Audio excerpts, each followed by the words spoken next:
CMR shopping mall Dasara ధమాకా offers అద్భుతమైన offers తో పాటు అబ్బురుపరిచే స్పాట్ గిఫ్ట్స్.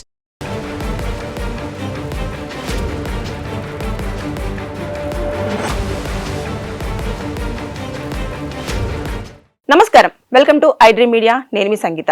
అంటే మనము జీవితంలో చేసే ఒక్క చిన్న తప్పు వల్ల మన జీవితం ఎంత నాశనం అవుతుంది అనేది నేను నా దగ్గరకు వచ్చిన కేసుని మీకు ఎగ్జాంపుల్ గా చెప్పాలనుకుంటున్నాను ఈ వీడియోలో. అది విన్న వాళ్ళు చాలా మంది అసలు అయ్యో ఇలా జరిగిందా పాపం అనేవాళ్ళు కొంతమంది ఉంటే, మంచి జరిగింది అని చెప్పేసి అనేవాళ్ళు కొంతమంది ఉంటారు. అసలు ఏమైంది అనేది మనం ఒకసారి తెలుసుకునే ప్రయత్నం చేద్దాం ఈ వీడియోలో. ఈ కేసులో ఏం జరిగిందంటే, ఆ అమ్మాయి ఏపీ నుంచి వెళ్ళి నాకు కంటిన్యూగా కాల్ చేసి నా అపాయింట్మెంట్ తీసేసుకొని కౌన్సిలింగ్కి వచ్చింది నా దగ్గరికి. ఒక 35 years ఉంటాయి. ఆవిడ పేరు కానివ్వండి, ఇంకా నేను పూర్తి సమాచారం అయితే నేను కొంచెము ప్రైవసీగానే ఉంచాలనుకుంటున్నాను. వచ్చిన తర్వాత నా దగ్గర కూర్చొని ఒక 10 to 15 minutes వరకు కూడా ఆవిడ ఏం చేసింది అంటే ఏడుస్తూనే ఉంది. అసలు ఏం విషయం చెప్పట్లేదు. అదేంటమ్మా, సమస్య చెప్పుకోవడానికి వచ్చావు కదా, ఏం ప్రాబ్లం ఉందో నాకు చెప్తే కదా నీ సమస్య నేను ఎలా సాల్వ్ చేయాలో నాకు తెలుస్తుంది అని చెప్పేసి నేను గట్టిగా అడగడంతో అప్పుడు గట్టిగా ఏడ్చి, మేడం నేను ఒక తప్పు చేశాను, ఇప్పుడు ఎలాగైనా సరే నా భర్త నాకు కావాలి అని చెప్పేసి అంటే, ఏముందమ్మా పిలిచి మాట్లాడదాము మనము అని చెప్పేసి అన్నాను. అయితే ఆవిడకు పెళ్ళై 4 years అవుతుంది.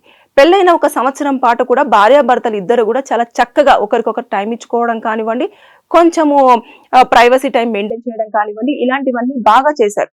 తర్వాత నెక్స్ట్ ఇంకా హస్బెండ్ కొంచెం పని ఒత్తిడియో లేకపోతే తర్వాత నెక్స్ట్ కొంచెం ఉంటుంది కదా, వర్క్ ప్రెజర్ ఉంటుంది. తర్వాత నెక్స్ట్ ఇలాంటివన్నీ ఉన్న నేపథ్యంలో ఈవిడకు కొంచెము ఫస్ట్ లో ఇచ్చినంతగా టైం అనేది ఇవ్వకుండా అతను ఇంకా వర్క్ లో బిజీ అయిపోవడము, అలసిపోయి రావడము, ఇలాంటివన్నీ చేసేవాడు.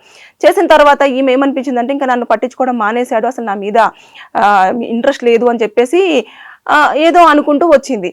అయితే ఒక బాబు, అతనికి ఒక 2 years అయిన తర్వాత ఇంకా బాబు పుట్టాడు. బాబు పుట్టిన తర్వాత ఇంకా అతనికి బాధ్యతలు పెరిగినాయి. ఎలాగైనా మీ అందరికీ అంటే బాగా ఈ వీడియో చూస్తున్న వాళ్ళకి అర్థమవుతుంది, కుటుంబాన్ని నడిపిస్తున్న వారు ప్రతి ఒక్కరు కూడా ఒక పర్సన్ రాగానే కొంచెం బర్డన్ పెరుగుతుంది. ఇంకా ఇంకొక పర్సన్, మళ్ళీ ఇంకొక 3rd person రాగానే ఇంకా బర్డన్ పెరిగే అవకాశాలు కూడా ఉంటాయి. సో అందరూ ఆర్థిక పరిస్థితులు చాలా బాగుంటాయని మనం చెప్పేసి మనం అనుకోలేం కాబట్టి ఆర్థిక పరిస్థితులు కొంచెం అటు ఇటుగా ఉన్న వాళ్ళు కూడా ఉంటారు.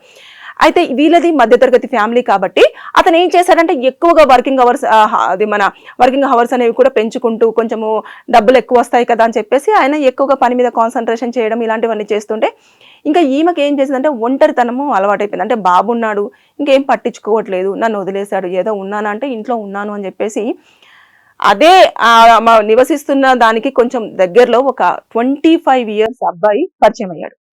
పరిచయం అయిన తర్వాత వాళ్ళు పరిచయం అయ్యేలా కంటిన్యూ అవుతున్న టైంలో ఏం చేశారు వీళ్ళు, ఇంకా కొంచెం చనువు అనేది ఎక్కువగా ఏర్పడుతూ రావడం జరిగింది. అంటే పిల్లోడిని హాస్పిటల్కి తీసుకెళ్లాలన్నా, లేదు అనుకుంటే పిల్లోడికి ఏదన్నా కొనివ్వాలన్నా, లేదంటే ఏదైనా బోర్ వచ్చినా, లేదంటే బయటికి వెళ్ళాలనుకున్నా కూడా ఈవిడ ఏం చేసేది, ఈ అబ్బాయిని పిలవడము అలా చేసేసి అనుకోకుండా వీళ్ళిద్దరు కూడా శారీరకంగా కలవడం జరిగింది. అంటే ఫిజికల్ రిలేషన్షిప్ పెట్టేసుకున్నారు. అలా చాలా రోజుల నుంచి వారిద్దరి మధ్యలో కూడా జరుగుతూ వస్తుంది. హస్బెండ్ మీద ఇంట్రెస్ట్ అనేది ఇవిడకు తగ్గిపోయిన తర్వాత ఒక రోజు ఏం చేశారు అని అంటే, ఎవరైతే ఈ 25 years అబ్బాయి ఉన్నాడో ఆ అబ్బాయితోటి ఈ అమ్మాయి ఏం చేసిందంట అంటే, ఇంకా అతను ఏమన్నాడు, మనం వెళ్ళిపోదాము, మీ హస్బెండ్ని వదిలేసి మన ఇద్దరం కలిసి హ్యాపీగా మనం నువ్వొక పని నేనొక పని చేసుకుంటూ మన జీవితం మనం హ్యాపీగా ఎంజాయ్ చేద్దాము, వచ్చేటప్పుడు బాబును మాత్రం తీసుకొని రాకు, మనమే జాబులు లేకుండా వెళ్తున్నాం కాబట్టి అక్కడికి వెళ్ళిన తర్వాత ఇబ్బంది అవుతుందని చెప్పేసి అనగానే ఆమె ఏం చేసింది, హస్బెండ్ దగ్గరనే బాబును వదిలేసి ఒక నైట్ పూట ఈతనితో బయటికి వచ్చేసిందంట.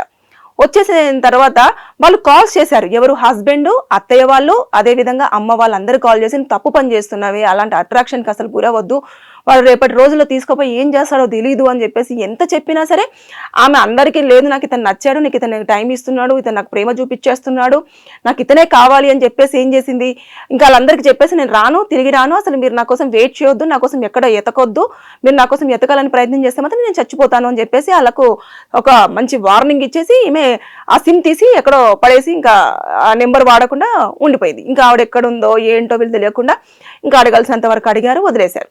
వదిలేసిన తర్వాత ఎగ్జాక్ట్లీ ఒక 1 year అంతే, 1 year వాళ్ళు ఇద్దరు కలిసి ఉండడం జరిగింది. తర్వాత నుంచి వెళ్ళి అతను ఏం చేశాడు, ఈమె తిట్టడం, కొట్టడం ఇవన్నీ చేసి ఇంకా పెళ్లి చేసుకో అంటే, నిన్ను పెళ్లి చేసుకోవడమా, ఆల్రెడీ పెళ్లి అయిపోయి ఒక బాబుకు తల్లివి, నేను నిన్ను పెళ్లి ఎందుకు చేసుకుంటాను, నీ ఏజ్ 35 సంవత్సరాలు, నా ఏజ్ వచ్చేసేమో 25 సంవత్సరాలు, 10 సంవత్సరాల గ్యాప్ ఉంది, నేను నిన్ను పెళ్లి చేసుకోవాలా, ఇంకా నీకు ఎలా కనిపిస్తున్నాను అని చెప్పేసి ఇంకా ఇష్టం వచ్చినట్టుగా మాటలనేసి నువ్వు వెళ్ళిపో మీ ఆయన దగ్గరికి అని చెప్పేసి అన్నాడంట. ఇప్పుడు ఏం చెయ్యాలో తెలియని పరిస్థితిలో ఇప్పుడు పేరెంట్స్ కి కాల్ చేయలేదు, అత్తమామకి కాల్ చేయలేదు, హస్బెండ్ కి అస్సలు కాల్ చేయలేదు. సో 1 year వరకు కూడా బాబు ఎలా ఉన్నాడు అని కనుక్కొని తల్లి ఇప్పుడు భర్త దగ్గరికి నేను వెళ్తాను అని అంటే ఎవరు యాక్సెప్ట్ చేస్తారు? వాళ్ళు నచ్చజెప్పేంత వరకు నచ్చజెప్పారు, అయినా లేదు. ఇప్పుడు వచ్చి నేను ఏం చేయాలి మేడం అన్న ముందు కూర్చుంది.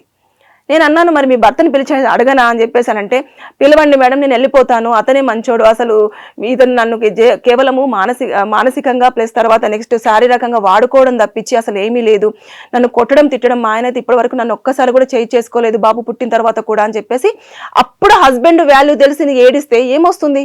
ఆమె తప్పు చేసింది, అతను కావాలని వెళ్ళిపోయింది, 1 సంవత్సరం పాటు అతనితో ఉంది, అతను ఏంటని తెలుసుకున్న తర్వాత ఇప్పుడు భర్త కావాలి అంటే వస్తారా?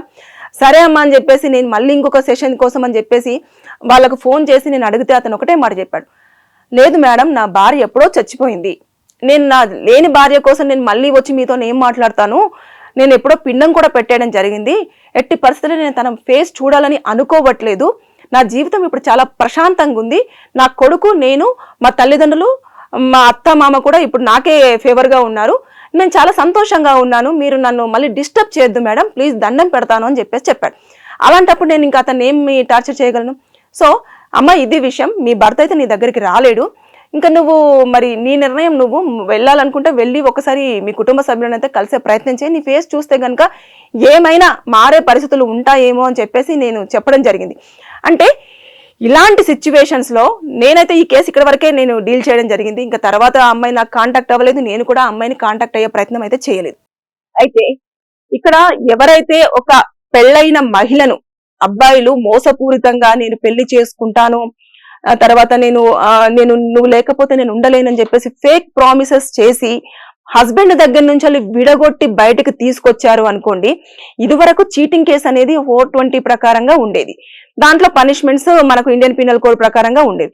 అయితే ఇప్పుడు కొత్తగా వచ్చిన చట్టం ఏదైతే ఉందో 2023 BNS 84 ప్రకారంగా వారికి 2 years పాటు కూడా జైలు శిక్ష పడుతుంది, అదే విధంగా జరిమానా విధిస్తారు. అంటే మనం చూసుకుంటే ఇలాంటి మోసపూరితమైన పనులు చేయడం వల్ల అటు కుటుంబం నాశనం అయిపోయింది, అదే విధంగా ఇటు చూస్తే ఈ అమ్మాయి అనాథగా మిగిలిపోయింది. అంతే, ఇప్పుడు కుటుంబ సభ్యులు యాక్సెప్ట్ చేసే అంత లేదు, పరువు తీశారు అని చెప్పేసి అన్న కోపంలోనే వాళ్ళు ఉంటారు. 1 year లోనే ఇతనేంటి వాడుకున్నన్ని రోజులు వాడుకున్నాడు అమ్మాయిని శారీరకంగా, తర్వాత నెక్స్ట్ ఇంకా నువ్వు వెళ్ళిపో నీ భర్త దగ్గరికి అని చెప్పేసి చెప్పేయడం జరిగింది. సో నవే డేస్ లో ఇలాంటి ఇల్లీగల్ అఫైర్స్ అనేవి ఎక్కువగా మనం చూస్తున్నాం సొసైటీలో. అయితే ఇప్పుడు మనము దీన్ని కేవలం BNS 84 ప్రకారంగా మాత్రమే మనం కన్సిడర్ చేయగలం. ఇక మీకు తెలిసిందే అడల్టరీ అనేది మనం తీసేయడం జరిగింది, అది ఒకవేళ ఉన్నా కూడా అది గ్రౌండ్ పాయింట్ ఎవరికి పనికి వస్తుంది, హస్బెండ్ కు చూపించేసి డివోర్స్ తీసుకోవడానికి అది గ్రౌండ్ పాయింట్ గా వర్క్ అవుతుందేమో తప్పించి వారు కలిసి ఉండాలి అని చెప్పేసి ఎవరు కూడా చెప్పడానికి అంతగా ధైర్యం అయితే చేయరు. అంటే మనకు చట్టాలలో వీళ్ళిద్దరికి ఉన్న ఏదైతే ఈ 25 years అబ్బాయికి, అదే విధంగా ఈ 35 years మహిళకు ఉన్న సంబంధాన్ని మాత్రము కోర్టు అంటే దీన్ని ఒక ఏదంటే నేరంగా మాత్రం పరిగణించదు, ఇది ఒక తప్పు పని అని చెప్పేసి అసలు పరిగణించదు. కానీ దీనికి శిక్షలు అయితే ఏమీ ఉండవు. ఒక 2 years పాటు ఆ అబ్బాయి ఫేక్ ప్రామిసెస్ చేశాడు, హస్బెండ్ నుంచి దూరం తీసుకొచ్చేసాడు అంటే ఒక 4ను మనం కన్సిడర్ చేయొచ్చు. అంటే అమ్మాయికి మాయమాటలు చెప్పి బయటికి తీసుకొచ్చేయడము, తర్వాత దూరంగా భర్తకి కానివ్వండి కుటుంబానికి దూరంగా ఉంచేయడము, అంతేకాకుండా బందీ చేయడము, లేదంటే కట్టిపడేయడము, ఇలాంటివన్నీ నిర్బంధించడం అంటారు చూడండి, అలాంటివి చేసినప్పుడు ఈ సెక్షన్ కింద అవి అప్లికేబుల్ అవ్వడం అనేది జరుగుతుంది. సో ఇది చూసుకుంటే మనము దీన్ని అసలు తప్పుగా అయితే చూపించలేము. అడల్టరీ అనేది మనకి ఇప్పుడు లీగల్ గానే అయ్యిందని చెప్పేసి మనం మాట్లాడుకోవచ్చు. కాబట్టి ఇలాంటివి జరుగుతున్న సొసైటీలో మనం బ్రతుకుతున్నాం కాబట్టి ప్రేమ అనేది హస్బెండ్ కి వైఫ్ కి ఉండేది తగ్గదు, సిచ్యువేషన్స్ ను బట్టి అది చూపించడం అనేది జరుగుతుంది తప్పించి ఎవరో వచ్చి ఒక 10 నిమిషాల ప్రేమ చూపించినంత మాత్రాన వారితో వెళ్ళిపోతే రోడ్డు మీదికి రావడమే తప్పించి మీ జీవితాలు హ్యాపీగా ఉండడం మాత్రం చాలా తక్కువ. సో దయచేసి ఎవరైనా సరే 1కి 2 సార్లు ఆలోచన చేయండి. నేను ప్రతి ఒక్క వీడియోలో కూడా నేను ఈ పాయింట్ కంపల్సరీ చెప్తాను. మనం ఏదైనా చేసే ముందు మాత్రం ఆలోచన చేయాల్సిందే, లేకపోతే మన జీవితాలే నాశనం అవడం జరుగుతుంది. నేను అందుకే వీడియో స్టార్టింగ్ లోనే చెప్పాను, ఒక్క చిన్న తప్పు మన జీవితాన్నే నాశనం చేస్తుంది. ఇక్కడ అమ్మాయి చేసుకున్నది అదే. ఇప్పుడు అనాథగా ఎక్కడ ఉంటుందో కూడా తెలియదు, ఎప్పుడు నాకైతే కాంటాక్ట్ అవ్వలేదు. సో హ్యాపీగానే ఉండాలని చెప్పేసి అయితే నేను ఈ వీడియోతోనే కోరుకోవడం జరుగుతుంది. సో దయచేసి ఎవరైనా సరే భర్త గురించి తప్పుగా ఆలోచించినా, వేరే వాళ్ళతో మీతో ఫిజికల్ రిలేషన్షిప్ పెట్టుకోవడానికి వచ్చినా కూడా మీరు దయచేసి దగ్గరికి రానివ్వకండి. మహిళలు వచ్చినా కూడా అది పెద్ద శిక్షలు కూడా 2 years అంటే వాళ్ళు బెయిల్ మీద కూడా బయటకు వచ్చే ఛాన్సెస్ కూడా చాలా ఎక్కువగా ఉంటాయి. కొన్నిసార్లు నాన్ బెయిలబుల్ కూడా రైట్స్ ఉంటాయి, కానీ అది చాలా తక్కువ, రేర్ కేసులలో ఉండడం జరుగుతుంది.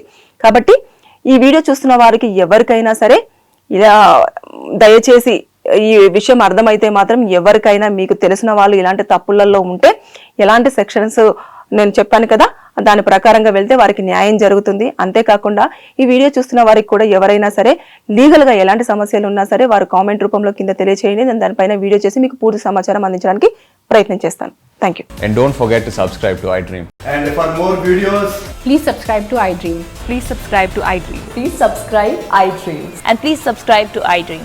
For more videos, subscribe to iDream. please like, share and subscribe to the channel. Congratulations, iDream. Subscribe to iDream. Subscribe to iDream. So subscribe to iDream Media. iDream ki iDream team andarki huge congratulations. Please subscribe iDream Media. Please subscribe to iDream. Subscribe iDream. Please subscribe to iDream. iDream అంటే నా కళల channel subscribe చేసుకున్న నోరు తిరుగుతలేదు, మీరైతే గంట గుర్తు కొట్టండి. For more such videos, please subscribe to iDream. Subscribe to iDream. Please subscribe to iDream. Please subscribe iDream Media. Please do subscribe to iDream. Please subscribe to iDream Media. For best entertainment and information, please subscribe iDream.